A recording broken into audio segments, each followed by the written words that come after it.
नहीं ट्रांसपेरेंट সাইডে গিয়ে করুন না और একটু এইদিকে যান না এই যে দাদা 3 नंबर बताइए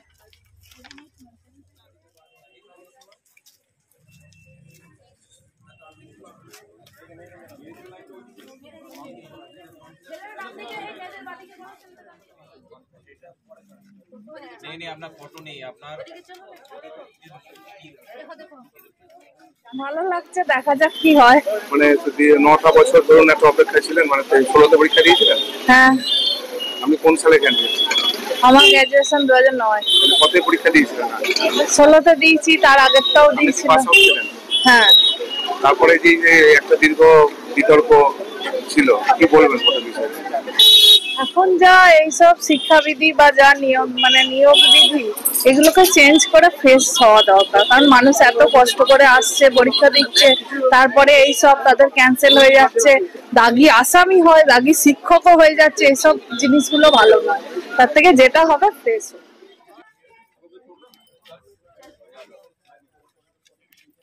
नहीं देने मिलेगा सर आधार कार्ड का भी नहीं होगा सर স্কুলে ছিলেন হ্যাঁ আমি এমনি তো এই আজকে কি ভাবছেন যদি এটা নিয়ে ঠিকঠাক হয়ে যাক মানে একটা অপেক্ষা হ্যাঁ যদি ঠিকঠাক হয় ফ্রেশ ভাবে পরীক্ষা হয় ফ্রেশ ভাবে নিয়োগ হয় সবারই ভালো লাগবে সবাই কষ্ট করে এসছে কিন্তু নিয়োগ হওয়ার পর ওই প্যানেল ক্যান্সেল হয়ে যাওয়া ও না করাই ভালো তাহলে সবারই খারাপ লাগবে হ্যাঁ দীর্ঘ অপেক্ষার পরে হচ্ছে হ্যাঁ সব ঠিকঠাকই আছে কিন্তু এই জিনিসগুলোকে একটু ফ্রেশ ভাব আনা দরকার আমার ঝিলিক পাঠক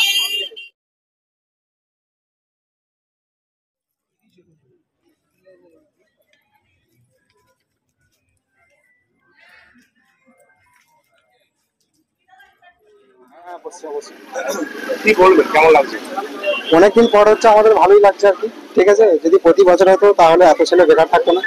ঠিক আছে আর না হওয়ার জন্যই অনেক ক্যান্ডিডেট হয়তো বয়স পেরিয়ে যাচ্ছে এটা বলতে পারি আর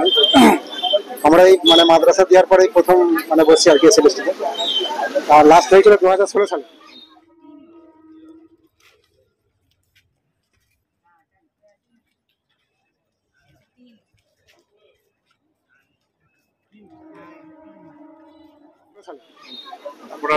তারপর হয়নি দীর্ঘ টালবাহানা প্রায় 8-9 বছর পর হচ্ছে আর কি আজকে পরীক্ষায় বসবেন কি কোন একটা মনে হচ্ছে যে ভালোভাবে হয়ে যায় আশা করছি তো যে স্বচ্ছতা বজায় থাকবে এটাই আশা করবো এবং সকল ছাত্রছাত্রীদের পরীক্ষা ভালো হোক এটাও চাইবো আমার নাম হচ্ছে জাফর আলী মোল্লা সেন্টারের ঠিক বাইরেতে আমাদেরকে নিজের দায়িত্বে সেই মাল রেখে যেতে হবে তার কোনো দায়িত্ব পরীক্ষা কেন্দ্র নেবে না আমরা